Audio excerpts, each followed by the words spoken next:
Assalamualaikum warahmatullahi wabarakatuh. Alhamdulillah rabbil alamin wal aqibatu lil muttaqin wala udwana illa 'alal zalimin. Wassalatu wassalamu ala Muhammadin wa ala alihi washabihi ajmain. Saudara, kita bersyukur kepada Allah Subhanahu wa taala pada subuh hari ini kita akan melanjutkan lagi pembahasan kita tentang salat yang pada saat ini kita masuk pada episode ke-13, yakni mengangkat kedua tangan sambil membaca takbir seperti dalam takbiratul ihram, lalu ruku, membungkukkan badan seraya meluruskan punggung dengan tengkuk dan telapak tangan kanan memegang lutut kanan dan telapak tangan kiri memegang lutut kiri, dan jari-jari tangan agak direnggangkan dan sambil membaca doa. Subhanakallahumma rabbana wa bihamdika Allahumma gfirli. Yang pertama, doanya. Kemudian boleh baca lagi doa yang kedua. Subhana rabbil azimi wa bihamdik. Subhana rabbil azimi. Subhana rabbil azimi. Subhana rabbil azimi. 3 kali. Dan boleh juga doa yang berikut. Subuhun kudusun Rabbul malaikatu warruh.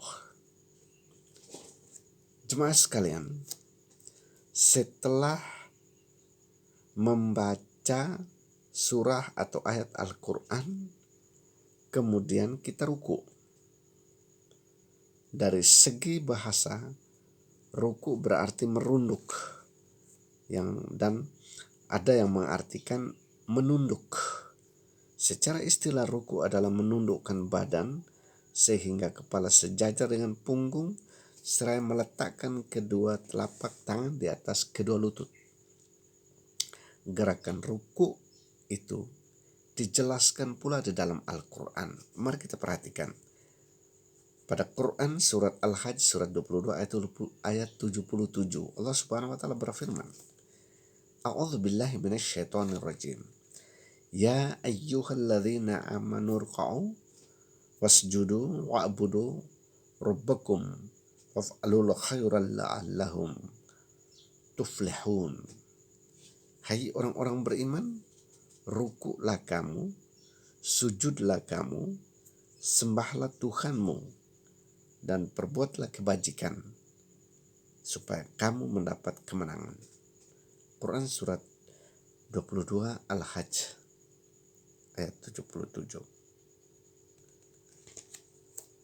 Hadirin rahimani wa rahimakumullah. Rasulullah SAW mengingatkan pula kepada kaum muslimin untuk ruku dengan baik, tumak nina, sesuai hadis dari Abu Hurairah mengenai orang yang keliru dalam mengerjakan sholat. Mari kita perhatikan baik-baik. An Abi Hurairah anna Rasulullah sallallahu alaihi wasallam qala idza kumta ila sholati fakabbir thumma qra ma tayassara ma'aka minal Qur'an thumma rka' hatta tatma'inna raki'an. Dari Abu Hurairah diriwayatkan bahwa Nabi SAW bersabda kepada orang yang keliru mengerjakan sholatnya.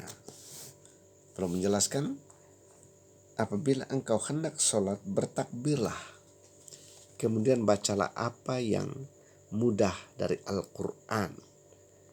Kemudian rukulah dengan tumak nina. Hadis riwayat Bukhari. Ini yang perlu kita perhatikan. Tidak ada hal-hal lain yang dilakukan oleh Rasulullah SAW. Begitu mau sholat, datang di tempat sholat, menghadap kiblat, langsung takbir. Mari kita cermati baik-baik. Makna tumanina di sini adalah bahwa gerakan tersebut dilakukan dengan tenang, khusyuk, tidak tergesa-gesa. Ini kita kalau sholat terkadang seperti ada yang kejar, seperti ada yang kehilangan, buru-buru. Tidak Rasul tunjuk kita seperti ini. Khusyuk, tenang, tumak nina, tidak tergesa-gesa. Karena begitu pentingnya makna gerakan ruku itulah. Ruku mendapat perhatian langsung dari Allah dan Rasulnya. Sebab ada keterkaitan dengan mendalam terhadap penghambaan manusia kepada Tuhannya. Tuhan yang Maha Agung dalam setiap ibadah dan dilakukan oleh hambanya. Apa jadinya bila seorang tidak tumanina dalam melakukan gerakan sholat? Yang ada adalah manusia tidak merasakan kemahabesaran Allah sebagai sang pencipta alam semesta ini. Kaum muslimin rahimani wa rahimakumullah. Mari kita lanjutkan. Tata cara ruku. Bertakbir ketika akan ruku seperti dalam takbiratul ihram. Jadi begitu mau ruku kita takbir, tangan kita angkat kembali seperti takbir mau mulai sholat pertama. Kita perhatikan hadis Rasulullah SAW, riwayat An-Nasa'i, An Malik ibn Huwairithi wa kana min ashabin Nabi sallallahu alaihi wasallam anna Rasulullah sallallahu alaihi wasallam kana idza shalla rafa'a yadayhi hina yukabbiru hiyala udhunayhi wa idza arada an yarka'a wa idza rafa'a ra'sahu mir ruku'i. Rawahu Nasa'i. Dari Malik ibnu Al-Huwairith, ia adalah salah seorang sahabat Nabi Sallallahu Alaihi Wasallam. Diriwayatkan bahwa Rasulullah Sallallahu Alaihi Wasallam apabila sholat, beliau mengangkat kedua tangannya sejajar dengan kedua telinganya ketika bertakbir. Begitu pula apabila hendak ruku dan apabila mengangkat kepala dari rukunya. Hadis riwayat Nasa'i. Artinya apa? Posisi Rasul pada saat mau sholat, angkat kedua tangannya sejajar dengan telinga, takbir. Kemudian mau ruku juga angkat kembali tangan seperti posisi mau takbir awal tadi sholat. Bangun dari ruku juga seperti itu posisinya. Ini yang harus kita kita perhatikan baik-baik. Kita rubah kembali posisi tangan kita waktu angkat dalam sholat, baik ruku maupun i'tidal. 2. Memegang kedua lutut dengan kedua tangan dan merenggangkan jari jemari. Hal ini ada dasar hukum adalah hadis dari Abu Humaid As-Sa'idi. Idza raka'a amkana kafaihi min rukbataihi wa farraja baina asabi'ihi. Abu Humaid berkata apabila ruku beliau Rasulullah SAW meletakkan dua tangannya di kedua lututnya dan merenggangkan jari jemarinya. Hadis riwayat Abu Daud. Al-Hafidh Abi Tahir mengatakan hadis ini sahih. Jemaah rahimani wa rahimakumullah. Kemudian meluruskan punggung di saat ruku. Mari kita perhatikan hadis lain dari Abu Humaid As-Sa'idi. Thumma yarka'u wa yada'u rahataihi ala rukbataihi mu'tamidan la yasuddu ra'sahu wa la yuqni'u mu'tadila.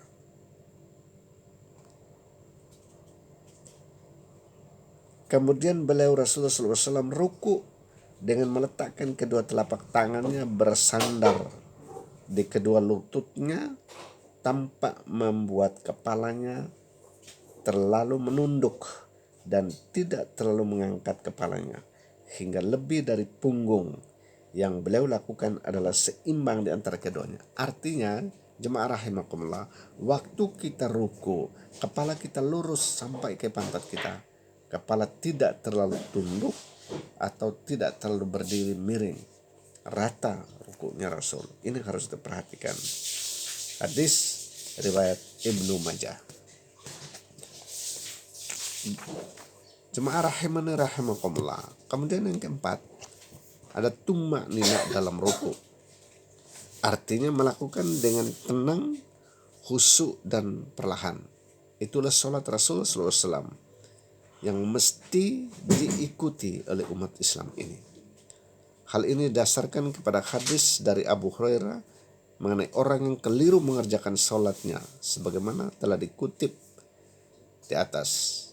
Tsummarka hatta tatma'inna raki'an. Kemudian rukulah sehingga kamu bertumanina dalam keadaan ruku. Hadis riwayat Bukhari. Selanjutnya, bacaan doa dalam ruku. Ada beberapa macam bacaan ruku yang dibaca Rasulullah SAW dalam sholatnya. Ini artinya beliau terkadang membaca dengan sebuah bacaan, namun terkadang mengganti dengan bacaan yang lain. Jadi nanti dalam sholat kita lihat teman ada yang baca yang ini, pentingnya ada dasar hukum. Ada yang baca yang pakai bacaan ini, ada yang baca pakai bacaan yang lain. Mari kita perhatikan. Yang pertama Rasul membaca Subhanakallahumma rabbana wa bihamdika Allahumma gfirli. Landasan hadis Aisyah. Aisyah menerangkan, an Aisyah taqalat, karena Rasulullah sallallahu alaihi wasallam yukthiru ayyaqula fi ruku'ihi wa sujudihi subhanakallahumma rabbana wa bihamdika Allahumma gfirli ya ta'awwalul Qur'an. Rawahu Muslim.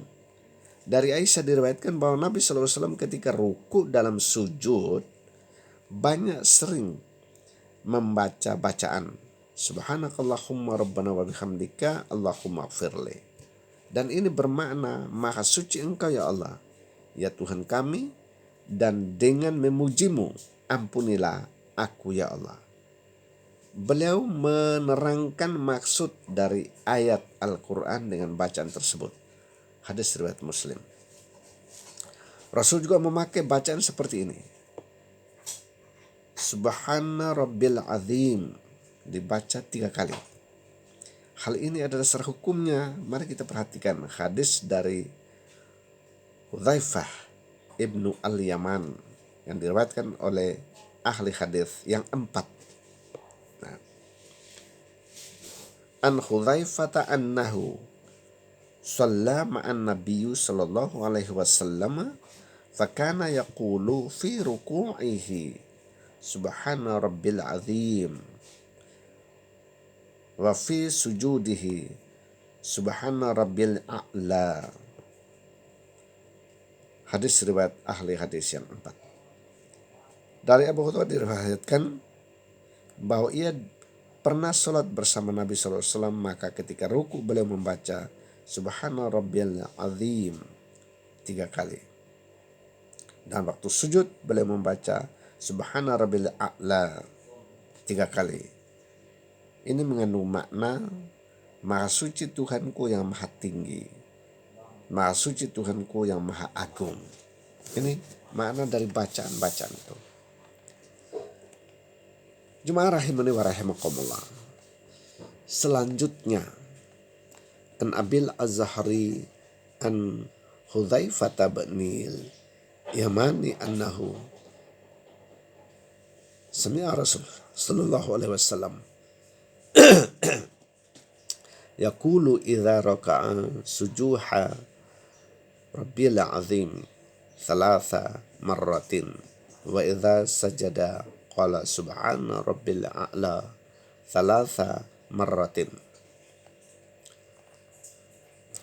Dari Abu Dzar, dari Hudzaifah ibnu al-Yaman diriwayatkan bahwa ia pernah mendengar Rasulullah SAW ketika ruku mengucapkan Subhana Rabbil Azim, Maha suci Tuhanku yang maha agung 3 kali. Kemudian ketika sujud beliau membaca Subhana Rabbil A'la, Maha suci Tuhanku yang maha tinggi, juga 3 kali. Hadis riwayat Ibnu Majah dan disahihkan oleh Albani. Juga Rasul membaca dalam ruku pakai doa demikian. Subuhun qudusun rabbul malaikat nafti warruh. Ini dasarkan pada hadis Aisyah riwayat Muslim. An Aisyah anna Rasulullah sallallahu alaihi wasallam kana yaqulu fi sujudihi aw ruku'ihi subuhun kuddusun rabbul malaikatu warruh. Rawah Muslim. Dari Aisyah diriwayatkan bahwa Rasulullah SAW membaca dalam sujud atau ruku, Maha Suci, Maha Kudus, Robnya para malaikat dan roh. Hadis riwayat Muslim. Jemaah rahimani wa rahimakumullah. Selanjutnya Rasul membaca Allahumma laka raka'tu wa bika amantu wa laka aslamtu khasha'a laka sam'i wa basari wa mukhi wa admi wa asabi. Ini bermakna, ya Allah, kepadamulah aku ruku, terhadapmulah aku beriman, kepadamu aku berserah diri, kepadamu hati, pandangan, otak, tulang, dan safku tunduk. Hal ini berdasarkan hadis Rasulullah SAW dari Ali bin Abi Thalib. Rasulullah SAW diriwayatkan bahwa apabila beliau berdiri hendak sholat mengucapkan, dan apabila ruku beliau mengucapkan Allahumma laka raka'tu wa bika amantu wa laka aslamtu kasya'a laka sami wa basari wa mukhi wa azmi wa asabi.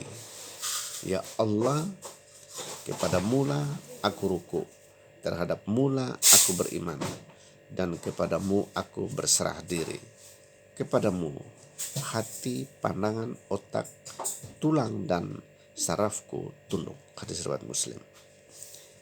Itulah jemaah rahimani wa rahimakumullah, kajian kita tentang salat pada episode ke-13 ini, dengan posisi pada saat mengangkat kedua tangan sambil membaca takbiratul ihram seperti dalam takbiratul ihram, lalu ruku membungkukkan badan seraya meluruskan punggung dengan tengkuk dan telapak tangan kanan memegang lutut kanan, telapak tangan kiri memegang lutut kiri. Jari-jari tangan agak direnggangkan sambil membaca doa-doa yang sudah disampaikan tadi. Menjadi ilmu kita makin menambah. Jadi Rasul tidak hanya membaca salah satu doanya. Dan yang paling penting dalam sholat kita sebagai ibadah mahda ini, aturan, tata cara, dan doa-doanya yang kita pakai, yang kita mau baca, asalkan ada dasar hukum dari Rasulullah SAW dengan hadis yang sahih, itu yang kita pakai. Kita tidak menggunakan yang lain dari apa yang ditunjukkan Rasul Muhammad SAW. Dan bagi warga Perserikatan Muhammadiyah, kesinilah yang perlu kita pelajari, inilah yang perlu kita pakai dalam melaksanakan ibadah sholat kita. Semuanya jelas, kita tidak melakukan asal gerak dalam sholat kita. Semoga ada manfaatnya. Nanti baru kita sambung lagi pada episode ke-14. Lebih kurang mohon dimaafkan. Mari kita belajar terus mendalami sholat kita. Mudah-mudahan makin khusyuk, makin kualitas pelaksanaan ibadah sholat kita sebagai ibadah mahda. Nasrum minallah wa fatun qarib wa basyiril mu'minin. Wassalamualaikum warahmatullahi wabarakatuh.